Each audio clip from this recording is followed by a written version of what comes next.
안녕하십니까? 지식과 통찰의 깊이를 더하는 역사 다큐멘터리에 오신 것을 환영합니다. 여러분, 거대한 제국을 만드는 것은 무엇이라고 생각하십니까? 수십만 대군을 이끄는 강력한 군대일까요? 하늘을 찌를 듯한 화려한 궁전일까요? 혹은 위대한 왕의 카리스마일까요? 물론 이 모든 것이 중요합니다. 하지만 역사는 우리에게 전혀 다른 더 근본적인 답을 보여줍니다. 제국의 진정한 힘은 칼이나 성벽이 아닌 보이지 않는 곳에 있다는 것을 말입니다.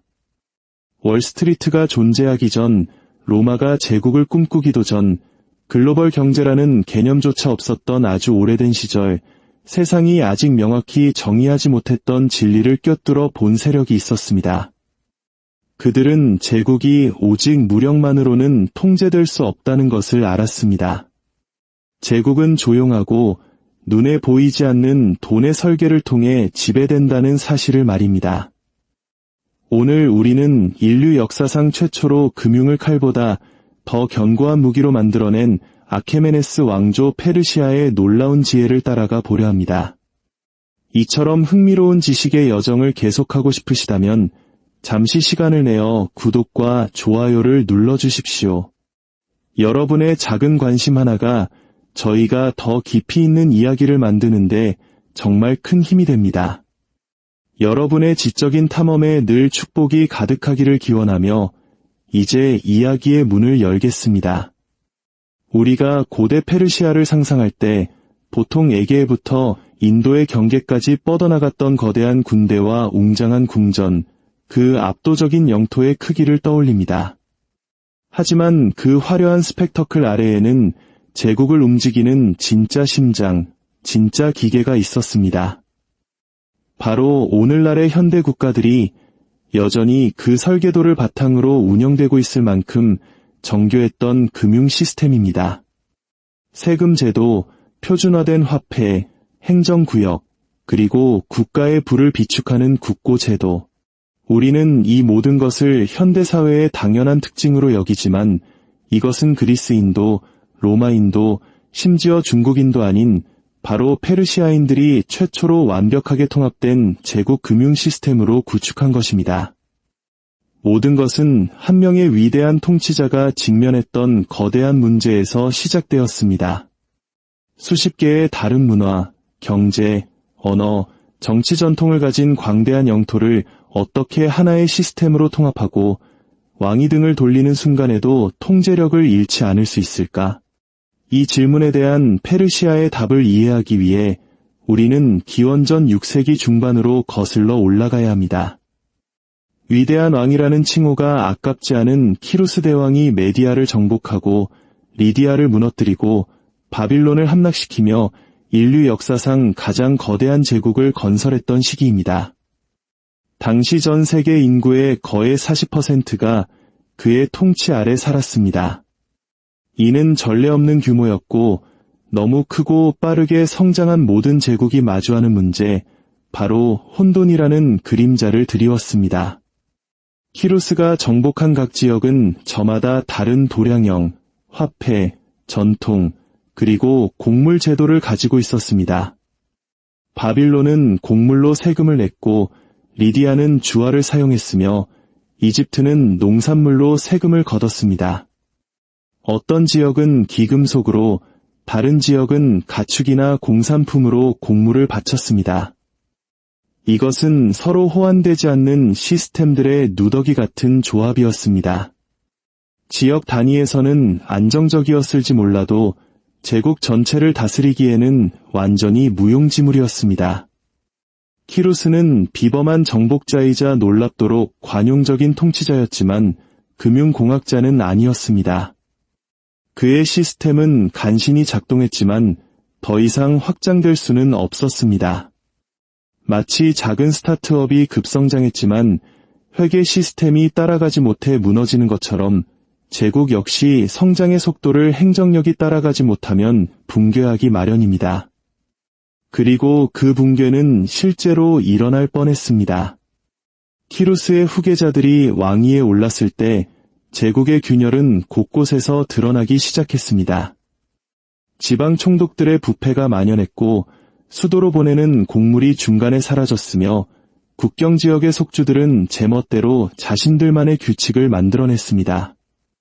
수천 킬로미터에 걸쳐 자원을 조율할 신뢰할 만한 방법이 없었습니다. 제국이 살아남기 위해서는 군사력 이상의 것이 필요했습니다. 그것은 바로 구조, 예측 가능성, 그리고 규율이었습니다. 오늘날 현대 국가들이 당연하게 여기는 중앙집권적 금융정보 시스템이 절실했던 것입니다. 그리고 바로 그때 이 모든 것을 제공할 한 남자가 등장합니다. 바로 다리우스 1세입니다. 다리우스는 제국을 재창조할 필요는 없었습니다. 그는 제국을 안정화시켜야 했습니다. 그리고 그의 해답은 페르시아가 이전에는 한 번도 시도해보지 않았던 것, 즉 돈과 권력에 대한 체계적이고 측정 가능하며 통일된 접근법이었습니다. 다른 말로 하면 제국 금융의 탄생이었습니다. 그의 첫 번째 조치는 가히 혁명적이었습니다. 그는 제국 전체를 사트라피라고 불리는 행정구역으로 재편했습니다. 물론 이전의 왕들도 지방 총독을 두었지만 다리우스는 그 구조 전체를 표준화했습니다. 각 사트라피는 그 지역의 부, 인구, 생산 능력에 따라 정확하고 고정된 세금 할당량을 부여받았습니다. 더 이상 자의적인 곡물 요구는 없었습니다. 낼 수 있는 만큼 내라는 식의 주먹구구식 징수는 사라졌습니다. 납세 의무는 명확하고 예측 가능하며 꼼꼼하게 기록되었습니다. 오늘날 우리가 내는 세금이 불합리하다고 느껴진다면 기원전 5세기의 한 농부가 페르시아가 방금 고정자산평가라는 개념을 발명했다는 사실을 알게 되었을 때의 충격을 상상해 보십시오. 축하합니다. 당신은 이제 세계 최초의 대규모 관료주의적 세금 시스템 안에서 살게 된 것입니다. 하지만 세금은 시작에 불과했습니다. 다리우스는 훨씬 더 중요한 것을 깨달았습니다. 다양한 민족으로 구성된 제국은 수십 개의 지역 화폐로는 제대로 기능할 수 없다는 사실입니다. 경제는 혼란 위에서 성장하지 않습니다. 경제는 신뢰 위에서 성장합니다. 그래서 그는 인류 역사상 가장 영향력 있는 화폐 중 하나인 새로운 화폐, 바로 다리크마를 도입했습니다. 다릭은 단순한 동전이 아니었습니다. 그것은 제국의 부와 안정을 바탕으로 한 약속이었습니다. 일관되고 신뢰할 수 있으며 널리 받아들여지는 가치의 단위였죠. 순도 약 8%의 금으로 만들어졌는데 당시 기술로는 경이로운 수준이었고 무게는 4g으로 표준화되었습니다. 이와 함께 유통된 시글로스 은화와 더불어 이 두 동전은 제국의 금융혈관이 되었습니다. 역사상 처음으로 이집트에서 아나톨리아, 인더스 계곡에 이르는 상인들이 동일한 교환수단을 사용하여 거래할 수 있게 되었습니다. 군인들은 제국 어디에서나 통용되는 화폐로 급여를 받을 수 있었고 세금은 통일된 단위로 징수되었습니다.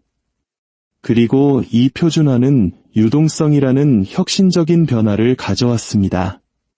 다리크마의 신뢰도는 너무나 높아서 훗날 페르시아와 격렬하게 싸웠던 그리스인들조차 무역에서 이 금화를 사용할 정도였습니다. 어떤 의미에서 다릭은 훗날의 파운드 스털링이나 미국 달러의 선구자, 즉 세계 최초의 기축통화였던 셈입니다. 당신의 적이 당신의 돈을 쓴다면 당신은 무언가를 제대로 하고 있는 것입니다. 하지만 돈은 움직일 수 있어야만 의미가 있습니다. 페르시아처럼 거대한 제국에서 이는 결코 작은 도전이 아니었습니다. 이것이 바로 다리우스가 거의 신화적인 규모의 기반시설, 왕의 길을 건설한 이유입니다. 약 2700km에 달하는 이 길에는 20에서 30km마다 역참이 설치되어 전령들은 수사에서 사르디스까지 단 7일에서 9일 만에 주파할 수 있었습니다. 이 정도의 속도는 훗날 철도가 발명되기 전까지는 다시 달성되지 못했습니다. 메시지, 세금, 금괴, 행정명령 등 모든 것이 이 통제의 고속도로를 통해 움직였습니다. 왕의 길은 단순한 편의 시설이 아니었습니다. 그것은 인프라가 곧 권력이다. 라는 강력한 선언이었습니다. 역사는 언제나 그래왔습니다.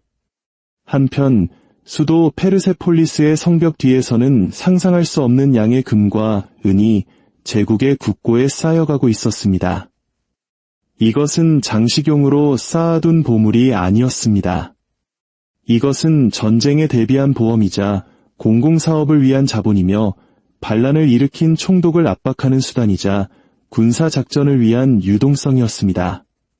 바로 전략적 비축 자산이었습니다. 페르시아인들은 현대 국가들이 여전히 논쟁하는 진실, 즉 강력한 국고는 지정학적 무기라는 것을 이해하고 있었습니다. 사치를 위해서가 아니라 시간을 벌기 위해서 말입니다. 그리고 이 모든 시스템, 즉 세금, 화폐, 인프라, 비축 자산 안에서 훨씬 더 미묘한 변화가 일어나고 있었습니다. 페르시아는 제국의 재정적 인센티브 구조를 발견한 것입니다. 총독들은 충성심에 따라 보상받고 부패에 대해 처벌받았습니다. 지역 엘리트들은 지역 안정을 유지하는 대가로 대출이나 보조금을 받았습니다. 사원 경제는 국가 재정에 통합되었습니다.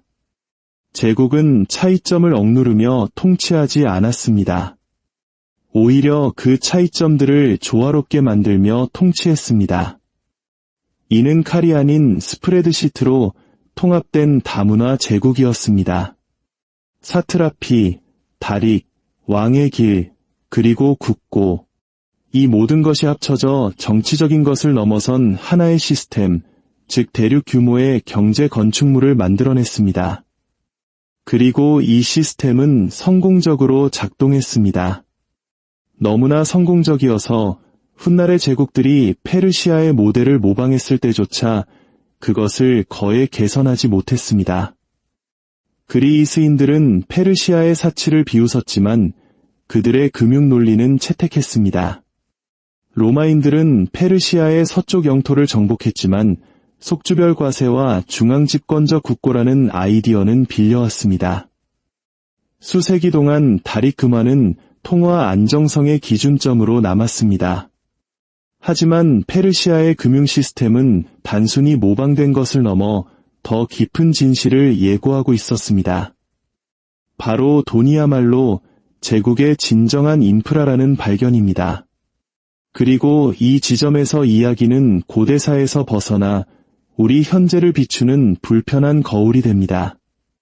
왕의 칭호, 돌에 새겨진 부조, 황금 동전, 그리고 기병대의 돌격과 같은 겉모습을 걷어내고 나면 우리는 근본적인 진실과 마주하게 됩니다.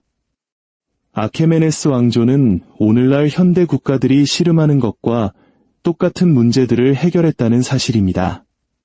그들의 도구와 기술은 달랐지만 그 논리, 즉 시스템의 설계는 놀라울 정도로 동일합니다. 사트라피 제도를 보십시오. 페르시아는 거대한 영토를 행정구역으로 나누고 각 구역에 총독, 예산, 그리고 고정된 세금 구조를 두었습니다. 오늘날 우리는 이것을 연방주, 도, 주 등으로 부릅니다. 명칭은 바뀌었지만 목적은 변하지 않았습니다.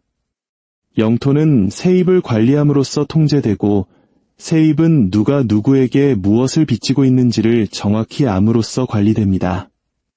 다릭 금화를 보십시오. 여러 문화와 시장에 걸쳐 유통되는 안정적이고 표준화된 널리 인정받는 가치의 단위. 오늘날 우리는 이것을 무엇이라 부릅니까? 바로 기축통화입니다. 19세기에는 영국 파운드화가, 지금은 미국 달러가 그 역할을 하고 있습니다. 국가들은 당신을 좋아해서 당신의 통화를 쓰는 것이 아닙니다. 자국의 통화보다 당신의 통화의 안정성을 더 신뢰하기 때문에 쓰는 것입니다. 페르시아인들은 이것을 소프트 파워라고 부르지는 않았지만 본질은 정확히 그것이었습니다. 존재 자체만으로 군대를 움직이고 동맹을 형성하며 지역 경제를 붕괴시킬 수도 있는 황금 동전의 힘말입니다. 심지어 왕의 길도 현대적인 대응물이 있습니다. 이제 그 고속도로는 디지털입니다. 광섬유 케이블, 해상 항로, 이성 시스템, 해저 데이터 파이프라인, 정보와 상품의 이동을 통제하는 자가 세계 권력을 통제합니다. 중국은 이 사실을 알고 있습니다. 미국도 알고 있습니다. 페르시아는 2500년 전에 이미 그것을 이해하고 있었습니다. 그리고 국고가 있습니다. 의전용 금고가 아니라 충격을 흡수하고 비상사태에 자금을 지원하며 정치 질서를 안정시키기 위해 설계된 전략적 부의 비축. 오늘날 우리는 이것을 국부펀드, 외환보유고, 안정화기금 또는 비상유동성 장치라고 부릅니다. 노르웨이, 사우디아라비아, 중국이 이를 보유하고 있습니다. 아이러니컬하게도 미국은 비축 자산보다는 부채에 더 의존하는데 페르시아인들이 봤다면 무모하기 짝이 없는 선택이라고 생각했을 것입니다. 만약 아케메네스 왕조의 좌우명이 있었다면 그것은 간단했을 것입니다. 위기는 오기 전에 대비하라. 전쟁이 터졌을 때, 총독이 반란을 일으켰을 때, 지역에 기근이 닥쳤을 때 왕은 당황하지 않았습니다. 그는 국고를 열었습니다. 부는 과시용이 아니었습니다. 부는 생존을 위한 것이었습니다. 이것이 바로 페르시아 제국을 섬뜩할 정도로 현대적으로 느끼게 만드는 진짜 교훈입니다. 아케메네스 왕조는 철학을 남기지 않았습니다. 그들은 경제학이나 금융윤리 또는 국가 경영에 관한 논문을 쓰지 않았습니다. 그들의 지혜는 이론이 아닌 실천을 통해 보존되었습니다. 그리고 그 실천은 모든 현대 시스템이 고통스럽게 다시 배우고 있는 한 가지 사실을 드러냅니다. 권력은 정복 위에 세워지지 않습니다. 권력은 재정적 명료함 위에 세워집니다. 제국은 전투에서 져서 무너지는 것이 아닙니다. 제국은 자신들의 자원을 측정하고 조정하고 확보하는 능력을 잃을 때 무너집니다. 전투에서의 패배는 증상일 뿐 시스템의 붕괴가 진짜 진단입니다. 이 패턴은 역사 어디에서나 발견됩니다. 모든 군단과 뛰어난 공학기술을 가졌던 로마 제국은 수세기에 걸친 화폐가치 하락과 눈덩이처럼 불어나는 군사 부채 끝에 붕괴했습니다. 스페인의 세계 제국은 페르시아가 수세기 전에 개발했던 행정적 규율을 끝내 습득하지 못해 자신들이 가져온 은의 무게에 질식했습니다. 오스만 제국은 부패한 세금 징수 제도에 잠겨 가라앉았습니다.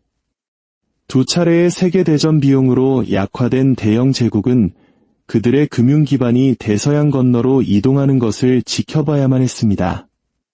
언제나 먼저 무너지는 것은 군대가 아닙니다. 바로 대차대조표입니다. 그리고 이 지점에서 현대적 유사성은 우리를 불편하게 만듭니다. 왜냐하면 같은 취약점이 오늘날에도 여전히 존재하기 때문입니다. 단지 숫자가 더 커졌을 뿐입니다. 오늘날의 정부들은 페르시아인들이 일종의 광기라고 여겼을 법한 재정 적자를 운영합니다. 부채는 위기 관리를 위해서가 아니라 정치적 편의를 위해 쌓입니다. 한때 공학적 우위를 자랑했던 국가들의 인프라는 낡아가고 있습니다. 통화 안정성은 의무가 아닌 지침 정도로 취급됩니다. 그리고 인플레이션, 즉 법률 없이 조용히 불을 잠식하는 세금이 닥쳤을 때 정책 입안자들은 마치 지난 10년간 기본적인 산수가 적용되지 않기라도 한 것처럼 놀라는 척합니다. 한편 중국과 같은 국가들은 거의 향수를 불러일으킬 정도의 열정으로 페르시아의 전략을 받아들였습니다. 중앙집권적 계획, 전략적 비축, 지정학적 지렛대로서의 인프라, 엄격한 통화 통제, 그리고 선거 주기가 아닌 수십 년 단위로 측정되는 장기 재정 전략. 우리가 그 모델을 존경하든 두려워하든 그 뿌리를 부정할 수는 없습니다. 결국 아케메네스 왕조가 알아냈던 것과 현대의 초강대국들이 결국 다시 발견하는 것은 똑같기 때문입니다. 힘을 투사하려면 자금을 조달할 수 있어야 하고, 자금을 조달하려면 금융구조가 일관되고 규율이 있으며 냉혹할 정도로 정직해야 한다는 사실입니다. 하지만 그 모든 탁월함에도 불구하고 페르시아인들 역시 무적이 아니었습니다. 그들 자신의 몰락은 돈과 권력에 대한 마지막이자 가장 어려운 진실을 증명합니다. 바로 아무리 최고의 시스템이라도 리더십이 스스로 만든 규칙을 존중하지 않기 시작하면 균열이 생긴다는 것입니다. 후대의 왕들이 점점 더 현실과 동떨어지고 사치스러워지며 제국을 지탱했던 행정적 현실로부터 고립되면서 시스템의 기계는 약화되었습니다. 사트라피들은 너무 많은 자율권을 얻었고 부패가 다시 스며들었으며 국고는 잘못 관리되었습니다. 그리고 마케도니아의 잘 훈련된 군대를 이끌고 알렉산더 대왕이 도착했을 때 페르시아는 영웅주의나 운명 때문에 패배한 것이 아니었습니다. 스스로를 더 이상 진지하게 여기지 않게 된 시스템에 의해 패배한 것입니다. 제국은 외부의 적 때문에 붕괴하지 않습니다. 제국은 자신들의 시스템이 애초에 왜 작동했는지를 잊어버렸기 때문에 붕괴합니다. 그렇다면 이 모든 것이 오늘날 우리에게 의미하는 바는 무엇일까요? 그것은 아케메네스 왕조가 2500년 전에 발견했던 핵심 원칙들이 결코 사라지지 않았다는 것을 의미합니다. 그것들은 고대의 유물이 아니라 금융의 중력 법칙과도 같습니다. 당신이 국가를 운영하든 기업을 경영하든 혹은 개인의 재정적 자유를 쌓으려 하든 규칙은 동일합니다. 중요한 것을 측정하십시오. 표준화할 수 있는 것을 표준화하십시오. 압력 속에서도 살아남는 구조를 만드십시오. 위기가 닥친 후가 아니라 오기 전에 준비하십시오. 그리고 무엇보다도 재정적 명료함을 권력의 한 형태로 여기십시오. 역사는 반복되지 않을지 모릅니다. 하지만 당신이 역사를 이해하지 못한다면 역사는 똑같은 방식으로 당신을 무너뜨릴 것입니다. 오늘 이야기가 여러분께 새로운 관점을 드렸기를 바랍니다. 역사는 해답을 가지고 있습니다. 저희는 그 해답이 어디에 있는지 계속해서 여러분께 보여드리겠습니다. 감사합니다.